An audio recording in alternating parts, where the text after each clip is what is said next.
gimomiyo dismiss ki. Actually no dismiss ki or reactionary. It was reactionary nikech jopiny ne demand no dissolve cabinet. But again, eduoko moduoko gi okonyiso wani nitiere moro modhi complain kata modhi register case ni odwa ng'eyo gimomiyo nobedo unfairly dismissed. Ko question ma nyaminwa nopenjo lies with the president. Onge legal framework mawacho ni jatend piny ne ok nyal duoko ng'ato ma ne dismiss. Nikech mokwongo entirely no konyiso gimomiyo no dismiss gi. Then again the question is to samoro duoko benitie ng'ama no among jok mano dismiss gi benitie ng'ama no dio o complain ni he or she was unfairly dismissed. Ko kanye kwogma ya montie.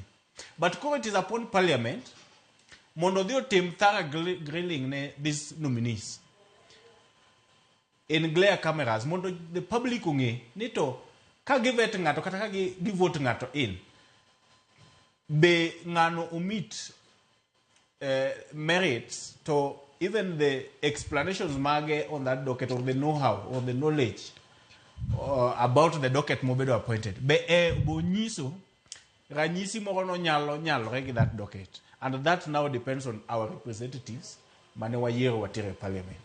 Ko jatend piny to notimo kodwa gimiluongo ni siasa to no o manage situation.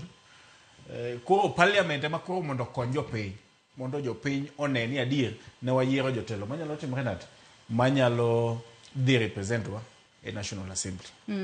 Kamano. Aya aneno ka Lois Okelo bende wacho ni Joyce kata anane ot nikech offices na okanyal access to kata ka access to clients oknyala nikech ane apaya ma is considered a critical area. Koro aneno ka ane ot mago moko kuom jogo makoro chenro magi mag tije pile ka pilo chung kalure kod ng'anyo makoro nyaka sani koro sebedo ka dhi nyime odiochieng' ma kawonege buogo ni gibro bedo ka gidhi achiel kachiel nyaka e paw ndeke mano mar Jomo Kenyatta International Airport bore Nairobi kamar mondo mi gi occupy kuro. Kata kamano wang'eni wabobedo kwaluonu kaka weche chalo oko kanyo odiochieng' ma kawuono. Aneno kwa donko daka matin kende to atieko twak mar odiochieng' ma kawuono. Kata kamano nduku jatend piny Kenya William Ruto sebedo ka kwayo rowere o kata jatend piny Kenya kende waseneno ka kanisa ka achiel kod grube mamoko osewuok oko ka koro nyiso rowere mag Gen Z ni hore uru umi jatend piny thuolo mar mondo mi ochop dwaro magu chunguru ng'anyo.